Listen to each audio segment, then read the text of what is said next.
UP के मुख्यमंत्री योगी आदित्यनाथ ने भारतीय प्रवासियों को संबोधित करते हुए कहा कि हमने पिछले 9 वर्ष में उत्तर प्रदेश की अर्थव्यवस्था को 3 गुना करने में सफलता प्राप्त की है। आज हम एक भारत श्रेष्ठ भारत की यात्रा के साथ आगे बढ़ रहे हैं। इस यात्रा के साथ हर भारतीय को जुड़ना चाहिए। परिणाम है कि हमने पिछले 9 वर्ष के अंदर उत्तर प्रदेश की अर्थव्यवस्था को 3 गुना करने में सफलता प्राप्त कर दी है। यानी कृतज्ञता का भाव अपनी मातृभूमि और अपनी भूमि के प्रति जब होता है तो सफलता प्राप्त करने में देर नहीं लगती। हमने 3 गुना बढ़ाने में सफलता प्राप्त की है। आप देखते होंगे आज के दिन पर हम लोगों ने उत्तर प्रदेश के अंदर जो पर कैपिटा इनकम है इसको लगभग 3 गुना पहुंचाने में सफलता प्राप्त की है।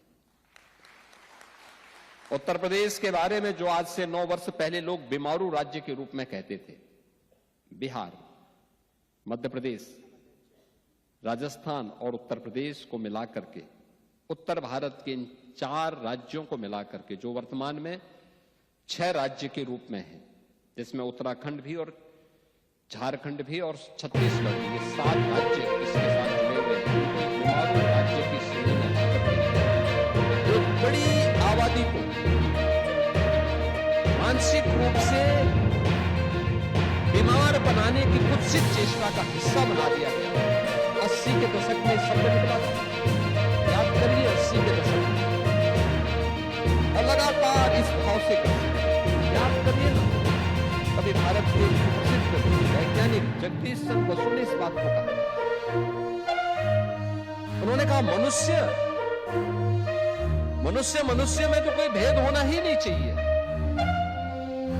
और ये भेद अगर हम करते हैं तो ईश्वर के प्रति हम भेदभाव करते हैं। और उस समय उन्होंने कहा था, अरे मनुष्य की बात तो दूर, एक जड़ और चेतन के बीच में भी अगर भेदभाव होता है तो उसका प्रभाव क्या होता है। उन्होंने कहा, मैं इसका उदाहरण देता हूं। उन्होंने 2 पेड़ लगाए थे, 2 पौधे एक साथ लगाए।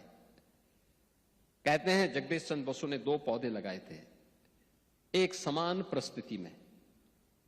एक को वे रोज जाते थे, पानी देते थे, समय पे खाद देते थे, सभी प्रकार की परिस्थितियां उसके सामने प्रस्तुत करते थे, उन्हें पुचकारते थे कि तो बड़ा होगा, फलेगा, फूलेगा, खूब आगे बढ़ेगा,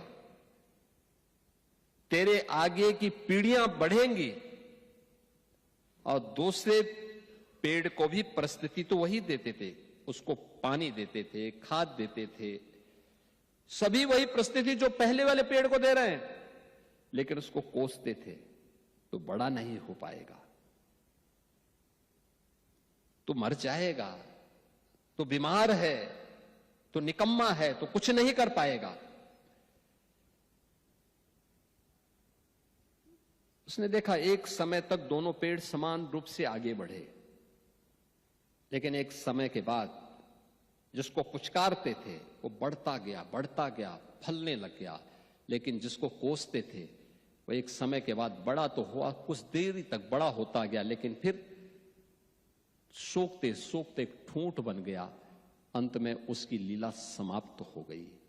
और यही अगर एक पेड़ के साथ हो सकता है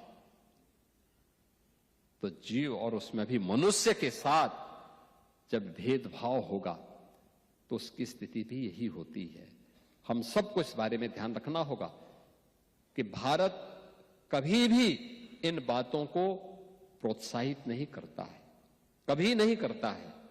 और अगर आपको देखना हो, हमारे पर्व और त्योहार उस बात के उदाहरण हैं जहां पे एक समरसता हम सब के बीच में दिखती है। और पर्व त्योहार के पीछे की मान्यता भी यही है, सब एक साथ मिल करके, एक छत के नीचे मिल करके उस आयोजन में सहभागी बने। उसके पीछे का उद्देश्य भी यही होता है। आज भारत गर्व के साथ कहता है, ये भारत अब एक भारत भी है और श्रेष्ठ भारत की भी अपनी यात्रा को लेकर के आगे बढ़ रहा है। और एक भारत श्रेष्ठ भारत की इस नई यात्रा के साथ हर एक भारतीय को जुड़ना चाहिए, हर प्रवासी भारतीय को जुड़ना चाहिए। हमारा दायित्व है जिस धरती पर रहते हैं उस धरती के प्रति अपने कर्तव्यों का निर्वहन भी ईमानदारी पूर्वक करें। कोई हम पर उंगली